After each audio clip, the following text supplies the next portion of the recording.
Olá, eu sou a doutora Marília Kelly e quero cada vez ajudar a você ter mais saúde.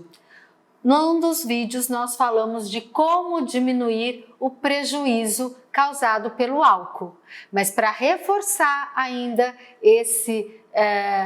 essa colocação, vamos bater um papo sobre esses malefícios. Primeira coisa que a gente pode falar é que o consumo agudo em grande quantidade do álcool pode trazer um quadro de intoxicação até com depressão respiratória.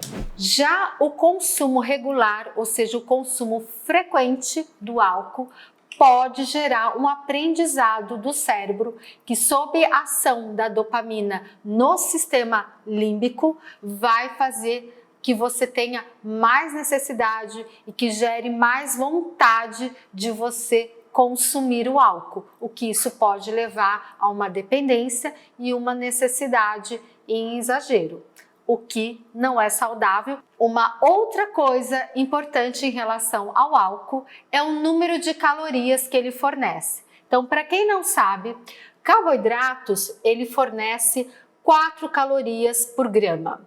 Proteína também, gordura a gente já fornece 9 gramas por caloria e o álcool fornece 7 calorias por grama. Então você já vê que muitas vezes ele fornece mais do que um alimento comum.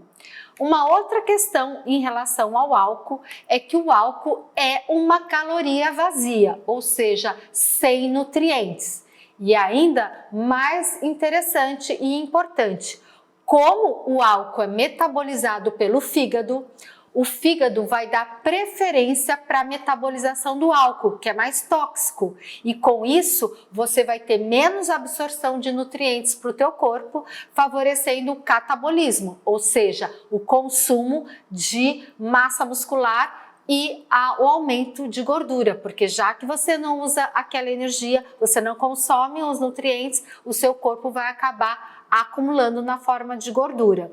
O álcool, por fornecer maior quantidade de calorias, dependendo desse consumo exagerado, você vai ter um balanço energético positivo, ou seja, você tem mais chance de consumir mais energia do que você vai gastar. Principalmente porque é muito difícil e não deve também o álcool ser consumido de forma isolada. Então sempre ele está junto com algum aperitivo, alguma coisa, e sem você se dar conta, você vai consumir muito mais. Então normalmente para uma dieta ou no momento que você está controlando o peso, ele, se não for bem balanceado em termos de quantidade, vai interferir nesse seu emagrecimento. Um outro ponto que o álcool interfere é na qualidade do sono. Você pode até dormir, mas não é uma qualidade. E isso vai interferir nessa questão do catabolismo, né? Você vai consumir mais, né, a sua massa corporal e acumular mais gordura do que construir mais músculo. Então, uma outra questão importante. Um outro detalhe muito importante que poucas pessoas sabem, que o álcool atua em 2 hormônios, na leptina e no GLP-1, que são hormônios que têm uma função de dar saciedade. O que o álcool faz? Ele interfere nesses 2 hormônios e te gera mais fome.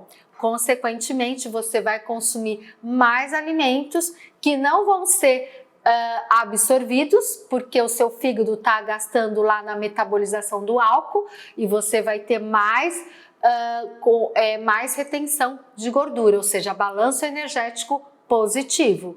E ainda, outra questão que o álcool gera, ele vai também acabar gerando a fome. Como nós vimos, como ele bloqueia a ação desses 2 hormônios que dão saciedade, você vai acabar tendo mais fome. E por fim, resumindo, então o álcool ele acaba diminuindo a ação da testosterona, diminuir a síntese de proteína, ou seja, a menor formação de músculos, tem uma ação miotóxica, ou seja, tóxica por músculo, aumenta a liberação do cortisol, que no rim vai atuar no hormônio antidiurético, fazendo você urinar mais, além de estimular a produção de insulina. Então ele vai interferir em todo o metabolismo e por isso que a gente orienta hoje o consumo controlado de bebidas alcoólicas. Se ficou alguma dúvida, dá um alô, mas checa lá algumas dicas para diminuir o prejuízo do álcool, mas sem interferir na sua vida social.